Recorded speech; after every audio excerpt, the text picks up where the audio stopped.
Welcome to the Rim Break Rodeo. We hope this video helps. In this video, I will explain how to cook tough cuts of beef. First, understand that these cuts, like chuck or round, come from muscles that get a lot of exercise. This means they contain a high amount of connective tissue, primarily collagen.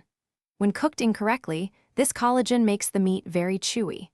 Our goal is to transform that tough collagen into rich, tender gelatin through specific cooking techniques, making your meal incredibly delicious and satisfying. One of the most effective ways to tenderize tough beef is through braising or stewing.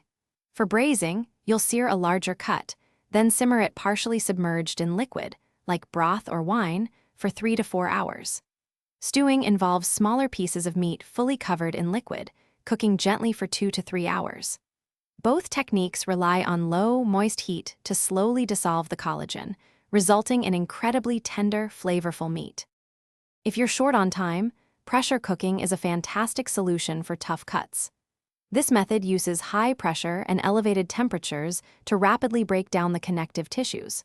For example, a 2-pound beef chuck roast that might take 3 hours to braise can be perfectly tender in just 60 to 90 minutes in a pressure cooker. It's an efficient way to achieve that melt-in-your-mouth texture much faster. Beyond cooking methods, marinating and proper slicing are crucial. An acidic marinade, using ingredients like vinegar or citrus juice, can begin to tenderize the meat's surface and infuse flavor. Marinate for at least 2 hours or up to 24 hours for deeper penetration. After cooking, always slice your beef against the grain.